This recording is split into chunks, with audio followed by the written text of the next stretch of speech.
मधुबन के बाबा, मधुबन के बाबा मुरली वाले, आपका क्या कहना, आपका क्या कहना। ओम शांति। आज 23 अक्टूबर 2021 के साकार मधुर महावाक्य हैं। बाबा कहते, मीठे बच्चे, रावण की मत पर कोई भी विकर्म मत करो, पतितों को पावन बनाने का रास्ता बताओ। रावण की मत पर कोई भी विकर्म मत करो, पतितों को पावन बनने का रास्ता बताओ। रावण अर्थात 5 विकारों की मत पर चलकर कोई भी पाप का काम नहीं करना, पतितों को पावन बनने का रास्ता बताना है। क्वेश्चन है, सयाने सेंसिबल बच्चे कौन सा पुरुषार्थ करते हुए एक श्रीमत का ध्यान अवश्य रखेंगे। सेंसिबल बच्चे ऊंच पद पाने के लिए निरंतर याद में रहने का पुरुषार्थ करते हुए सदा इस श्रीमत का ध्यान रखेंगे कि हमें निमित्त बन अनेक आत्माओं का कल्याण करना है। जो बहुतों का कल्याण करते हैं उनका कल्याण स्वतः ही हो जाता है। जो बहुतों का कल्याण करते हैं उनका कल्याण स्वतः ही हो जाता है। गीता तकदीर जगा कर आई हूँ। ओम शांति। बच्चों की बुद्धि में अभी नई दुनिया और पुरानी दुनिया दोनों हैं, क्योंकि बच्चे जानते हैं पुरानी दुनिया का विनाश अभी होने वाला है। नई दुनिया बाप रचते हैं। नई दुनिया सतयुग, पुरानी दुनिया कलयुग। नई दुनिया की रचना हो रही है, पुरानी दुनिया का विनाश। बच्चे जानते, शिव की जयंती भी मनाते हैं, रात्रि भी मनाते हैं। दोनों अक्षर का अर्थ दुनिया में कोई नहीं जानते। शिव जयंती अर्थात शिव का जन्म। अब ये तो मनुष्य का जन्म मनाते, शिव का जन्म तो होता ही नहीं। समझते नहीं कि जन्म कैसे लेते हैं। श्री कृष्ण का तो गाया हुआ है, उनका जन्म हुआ है। शिव जयंती के लिए कोई वर्णन ही नहीं, गाया हुआ है। परम पिता परमात्मा ब्रह्मा द्वारा स्थापना करते हैं। क्या ऊपर सूक्ष्म वतन में बैठकर किसी को प्रेरणा करते हैं? ये तो हो नहीं सकता। या तो करते हैं पतित पावन बाप को। जब बाप खुद आकर समझाए तब मनुष्यों की बुद्धि में बैठे। ये ड्रामा में होने के कारण बाप को आना ही संगम पर है। तुम बच्चे जानते हो बाबा आया हुआ है, परंतु अभी तक ऐसा कोई मुश्किल ही समझते। ये ओपिनियन में कोई नहीं लिखते कि बरोबर परमात्मा ब्रह्मा द्वारा भारत को फिर से श्रेष्ठाचारी सतयुगी दुनिया बना रहे हैं। यथार्थ रीति कोई समझते नहीं कि बाबा आया हुआ है। स्वर्ग की राजाई का वर्षा दे रहे हैं, राजयोग सिखा रहे हैं। हजारों आते हैं, कोई ठहरते हैं, उनमें से आते आते फिर घटते जाते। कितने तमोप्रधान बुद्धि बने जो इतनी सहज बात समझ नहीं सकते। बाबा कहते, माम एकम याद करो तो तुम्हारे विकर्म विनाश हो जाएं। माम एकम अर्थात केवल एक मुझे याद करो तो पापों का बोझा उतर जाए, पाप नष्ट हो जाएं। ये योग अग्नि है जिससे तुम सतो प्रधान बन जाएंगे। कोई भी विकर्म नहीं करो। विकर्म कराने वाला रावण है, उसकी मत पे नहीं चलना। पाप कराने वाला कौन? ध्यान से समझेंगे। रावण का अर्थ 5 विकार है जिनके वशीभूत होकर हम पाप करते हैं। कोई को भी दुख ना दो। बाबा आए हैं पतितों को पावन बनाने। बाबा कहते, तुम्हारा भी यही धंधा है। रात दिन यही चिंतन करो, हम पतितों को पावन बनने का रास्ता कैसे बताएं। रास्ता बहुत सहज है। योग बल से ही हम सतो प्रधान बनेंगे। यह है अविनाशी सर्जन की दवाई। बाबा अविनाशी सर्जन है, ये उनकी दवाई है। ये कोई मंत्र आदि नहीं है, ये तो बाप को सिर्फ याद करना है। यहाँ कोई मंत्र आदि नहीं, सिर्फ बाबा को याद करना है। कितना क्लियर समझाते, कल्प कल्प समझाया था। गाते भी हैं ज्ञान भक्ति और वैराग। वैराग किसका? इस पुरानी छीछी दुनिया का। पुरानी दुनिया में बिल्कुल पाप आत्मा बन गए। कहते भी पतित पावन लिबरेटर आओ। लिबरेट किससे करना है? दुख से लिबरेट करना है। रावण राज्य से करना है। रावण को अंग्रेजी में इविल कहते हैं, तो कहते हैं शैतान राज्य से मुक्त कर घर ले चलो, हमारा गाइड बन साथ ले चलो। जैसे कोई जेल से छुड़ाई बहुत प्यार से घर में ले जाते, बेहद का बाप बच्चों को खातरी देते, तुमको हम जेल से छुड़ाने आया हूँ। बाबा कहते मैं आप सबको जेल से छुड़ाने आया हूँ, 5 विकारों की जेल से। मेले प्रदर्शनी में भी ये मॉडल रूप में दिखाया गया है, कैसे सब जेल में पड़े हैं, फिर भी मनुष्य कुछ समझते नहीं।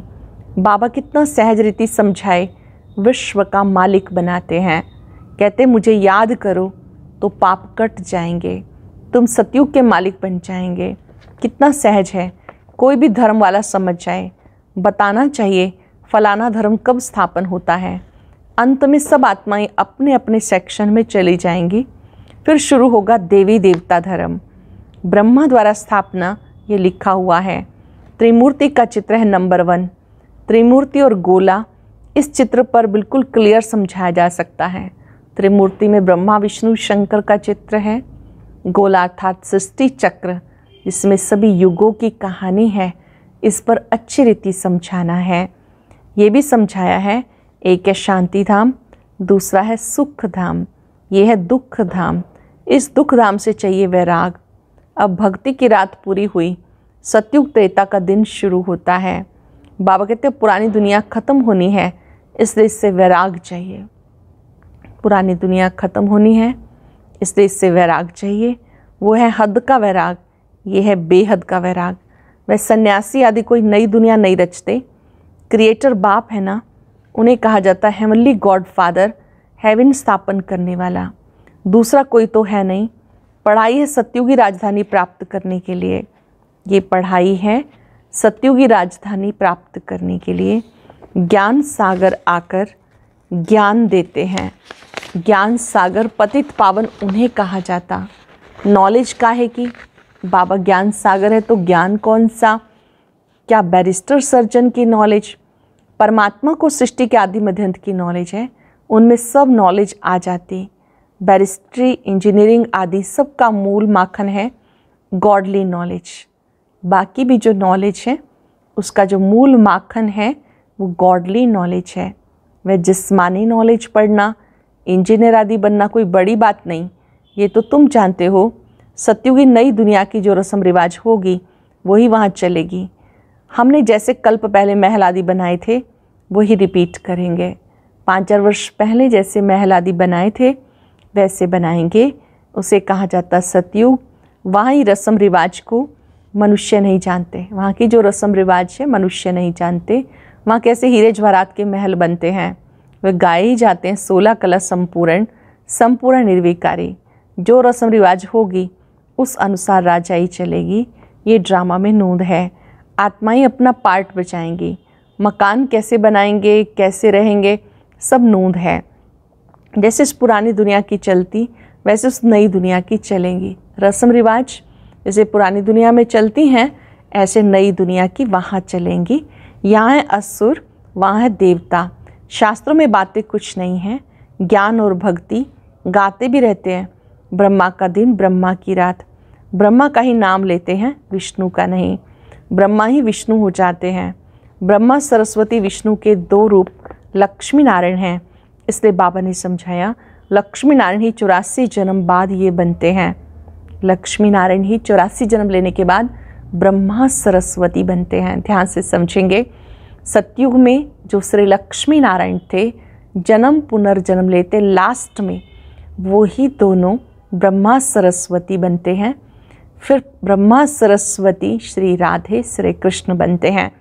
राजयोग की तपस्या करते ही यहाँ है, सूक्ष्म वतन में नहीं। यज्ञ आदि भी यहाँ रचा जाता। बाबा समझाते ये अंतिम यज्ञ है। फिर सतयुग त्रेता में कोई यज्ञ नहीं होता। किस्म किस्म के यज्ञ रचते। बरसात नहीं हुई तो यज्ञ रचेंगे। कोई भी दुख आता है तो यज्ञ रचते हैं। समझते हैं यज्ञ से दुख टल जाएंगे। ये सबसे बड़ा यज्ञ है। इस ज्ञान यज्ञ से सारी सृष्टि के दुख टल जाते हैं। यह है राजस्व अश्वमेध अविनाशी ज्ञान यज्ञ। ये है राजस्व अर्थात स्वराज्य प्राप्ति के लिए अश्वमेध, जिसमें अपनी देह रूपी अश्व को स्वाहा किया जाता है। अविनाशी ज्ञान यज्ञ, अविनाशी ज्ञान यज्ञ शिव बाबा आकर रचते हैं। जिसमें हमें पुरानी देह को, पुराने कमज़ोर संस्कारों को, सब को स्वाहा कर देना है, तन मन धन सेवा में लगाना है। ये सब इसमें स्वाहा हो जाएंगे। कितनी अच्छी रीति समझाया जाता। दिल्ली में मंडप बनाए मेला किया है, ये भी अच्छा है। मंडप बनाने में कोई देरी थोड़ी लगती है। ये जो हॉल के लिए इतना हैरान होना पड़ता है, इससे तो अपना मंडप ले लो। छोटे छोटे गांव के लिए तो छोटे मंडप भी बना लो। गांव आदि में बत्ती आदि ना हो तो दिन में प्रदर्शनी हो सकती है। अपना ही सामान हो, लोन पर क्यों ले। बाबा डायरेक्शन दे रहे हैं प्रदर्शनी कमेटी को। प्रदर्शनी कमेटी जो प्रदर्शनी जगह जगह लगाते हैं, उनको बाबा समझा रहे हैं कि गांव में दिन में भी लग सकती है प्रदर्शनी, क्योंकि लाइट आदि की समस्या होती है वहाँ पे, तो दिन में आसानी से चित्रों के द्वारा ईश्वरीय ज्ञान समझ सकते हैं। वाटरप्रूफ मंडप बना लें, भले बरसात पड़े हर्जा नहीं। बाबा जब दिल्ली गया था तो ठंडी में भी मंडप में जाके भाषण करते थे। ठंडी के लिए सबको गर्म कपड़े हैं, प्रदर्शनी के लिए कितने भी मंडप बना सकते हो, कोई विघ्न ना डाले। अच्छा इंश्योरेंस करा लो। बाबा कहते हैं इन चित्रों आदि का, स्थान आदि का भी, इनका भी इंश्योरेंस करा लो। सर्विस तो करनी होती है, समझाना भी है, बाप का पूरा परिचय देना है। अभी हम बाबा के साथ हैं, ज्ञान सागर बाप से हमें ज्ञान मिल रहा है। सत्युग में ज्ञान की दरकार नहीं रहती। बाबा कहते हैं मैं सदगति के लिए आया हूँ, फिर रावण से दुर्गति होती है। बाबा सदगति के लिए आया है, रावण से दुर्गति होती है। सदगति दाता एक बाप है। कितना क्लियर समझाया जाता, परंतु खुद समझते नहीं, सिर्फ कह देते ये मनुष्यों के लिए बहुत अच्छा है, बाकी खुद समझे उसके लिए फुर्सत नहीं। बड़े बड़े लोगों को कितना जाकर समझाते। सिर्फ ये समझो बाबा कैसे श्रेष्ठाचारी दुनिया बनाते। श्रेष्ठाचारी बनाना बाप का काम है, तभी तो बाबा को पुकारते हैं। गाते रहते हैं दुख हरो सुख दो, ये भी समझते हैं बाप आएगा तो हम बलिहार जाएंगे, श्रीमत पर एक्यूरेट चलेंगे। फिर भी बाबा की श्रीमत पर चलते नहीं।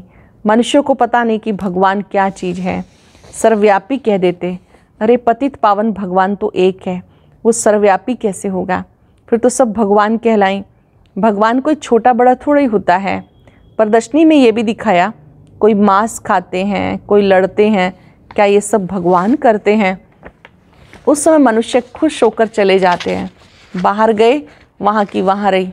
चित्र देखते हैं, समझते हैं, बाहर जाते हैं, वहाँ की वहाँ रही। सिर्फ प्रजा बनती है। राजा बनने के लिए कितना माथा मारते, हाथ सब उठाते हैं राजा बनने के लिए। फिर 5-7 रोज के बाद देखो तो है ही नहीं। माया कितनी ज़बरदस्त है, झट फंसा देती है। राजधानी स्थापन करना कितना डिफ़िकल्ट है, धर्म स्थापन करने में डिफ़िकल्टी नहीं है। वहाँ कोई असुरों के विघ्न थोड़ा ही पड़ते हैं। यहाँ बच्चे कहते हैं शादी नहीं करेंगे, तो बाबा कहते हैं शादी ज़रूर करनी है। बाप ये कहता है शादी ज़रूर करनी है। लौकिक बाप, शादी बगैर दुनिया कैसे चलेगी। अरे शादी ना करना तो अच्छा है ना। शादी नहीं करेंगे तो बच्चे भी नहीं होंगे, बर्थ कंट्रोल हो जाएगा। बाबा समझाते जो करेगा सो पाएगा। आगे चलकर बहुत जल्दी जल्दी बनेंगे। तुम बच्चे जानते हो जैसे कल्प पहले स्थापना हुई थी वैसे ही होगी। जो दिन बीता वो कल्प पहले माफिक। रात को सोते हैं, ख्याल चलता है आज सारा दिन जो पास हुआ ड्रामा अनुसार हुआ, फिर कल जो होगा सो ड्रामा अनुसार होगा। सिवाय तुम्हारे किसी को पता नहीं कि ये ड्रामा है। सिवाय बच्चों के किसी को पता नहीं कि ये बेहद का ड्रामा है। उसका आदि मध्यंत क्या है कुछ पता नहीं। तुम्हें मालूम है तुम पुरुषार्थ करते हो और तो सब घोर अंधियारे में है। जो कुछ पार्ट चलता ड्रामानुसार। आज यहाँ बैठे हो, कल बीमार हो जाते, ये भी कहेंगे ड्रामानुसार भोगना भोगनी है। कल्प कल्प ऐसे होगा। ड्रामा बुद्धि में है, इसलिए फिक्रात नहीं होती। जिन्होंने ड्रामा के ज्ञान को अच्छी रीति समझा, उन्हें कोई भी फिक्र, कोई भी चिंता नहीं होती है। विघ्न पड़ते हैं, काम में देरी पड़ती है, समझते कल्प कल्प देरी पड़ी होगी। आसार ऐसे मालूम पड़ते हैं। ऊंच पद पाने के लिए पुरुषार्थ बहुत करना है। देखना हम ऊपर चढ़ रहे हैं, ऊंच पद पाने का पुरुषार्थ करना है। देखना हम ऊपर चढ़ रहे हैं, बाबा की सर्विस करते हैं कि एक ही जगह पे खड़े हैं। हम कोई का कल्याण करते हैं, बहुतों का कल्याण करेंगे तो हमारा भी कल्याण होगा। बहुतों का कल्याण करेंगे तो हमारा भी कल्याण होगा। इम्तहान जब पूरा हो जाएगा फिर सब मालूम पड़ जाएगा कि हम ये पद पाएंगे। कल्प कल्पांतर की बाजी है। फिर पिछाड़ी में बहुत पछताएंगे, हमने इतना समय पुरुषार्थ क्यों नहीं किया, बाबा की श्रीमत पे क्यों नहीं चले। बाबा कहते मन मना भव, बस कितने प्यार से कहते मुझे याद करो, औरों को भी रास्ता बताने की सर्विस करो। क्यों नहीं पुरुषार्थ कर ऊंच पद पाना चाहिए। उनको कहेंगे सियाने सर्विसेबल बच्चे। ऊंच पद पाने का जो पुरुषार्थ करते हैं उनको कहते हैं सियाने सेंसिबल बच्चे। पढ़ाने वाला भी समझते हैं कि श्रीमत पे नहीं चलते, किसका कल्याण नहीं करते तो जरूर पद भी कम मिलेगा। जितना बहुतों को रास्ता बताएंगे उतना ही ऊंच पद पाएंगे। अपने लिए सर्विस करनी है, जो करेगा सो पाएगा। तो पुरुषार्थ करना चाहिए, हम क्यों नहीं ऐसी सर्विस करें। पुरुषार्थ करना चाहिए, क्यों ना हम ऐसी सर्विस करें। कहाँ प्रदर्शनी होती है तो वहाँ हाफ पे पर भी जाकर सर्विस करते हैं। कई छुट्टी लेके जाते हैं, तनख्वाह भी कट जाती है। बाबा कहते कोई बात नहीं, ईश्वरीय सेवा है। कोई तो फुल पे पर भी छोड़कर जाकर सर्विस करते हैं, अपनी फुल पे भी छोड़ देते हैं, जाकर सेवा करते हैं। बाबा कहते बाल बच्चों के लिए कुछ चाहिए तो भेज दें। शरीर निर्वाह तो चाहे 1000 से करें या 10,000 रुपये से करें। पैसा कोई के पास बहुत है तो लाखों रुपया भी खर्चा होता है। बाबा कहते भले तुम्हारे पास, भले तुम घास काटते हो, सिर्फ बाबा को याद करो। कोई भी कार्य करते बाबा को याद करो, सेवा के लिए टाइम निकालो, 21 जन्म के लिए स्वर्ग का मालिक बन जाएंगे। अच्छा, मीठे मीठे सिक्के लदे बच्चों प्रति माता पिता बाप दादा का याद प्यार, गुड मॉर्निंग। रूहानी बाप की रूहानी बच्चों को नमस्ते, रूहानी बच्चों की रूहानी बाप दादा को नमस्ते, गुड मॉर्निंग। शुक्रिया बाबा, शुक्रिया। धारणा के लिए सार। सब फिक्रातों से छूटने के लिए ड्रामा को बुद्धि में यथार्थ रीति रखना है। जो बीता कल्प पहले माफिक, रात दिन यही चिंतन करना है, हम पतितों को पावन बनाने का रास्ता कैसे बताएं। दिन रात चिंतन करना है, पतितों को पावन बनाने का रास्ता कैसे बताएं। श्रीमत पर अपना और दूसरों का कल्याण करना है। बाबा की मत पर चलकर अपना और दूसरों का कल्याण करना है। वरदान है सर्विस व पुरुषार्थ में सफलता प्राप्त करने वाले डबल ताजधारी भव।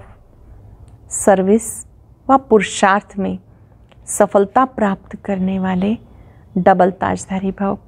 संगम युग पर सदा स्वयं को डबल ताजधारी समझ के चलो। एक लाइट अर्थात प्योरिटी का ताज, दूसरा जिम्मेवारी का ताज। प्योरिटी और पावर लाइट और माइट का क्राउन धारण करने वालों में डबल फोर्स सदा कायम रहता है। ऐसी डबल फोर्स वाली आत्माएं सदा शक्तिशाली रहती हैं। उन्हें सर्विस व पुरुषार्थ में सदा सफलता प्राप्त होती रहती है। स्लोगन है, दिव्य गुणों के आधार पर मन, वचन और कर्म करना ही दिव्यता है। दिव्य गुणों के आधार पर मन, वचन और कर्म करना ही दिव्यता है। ओम शांति।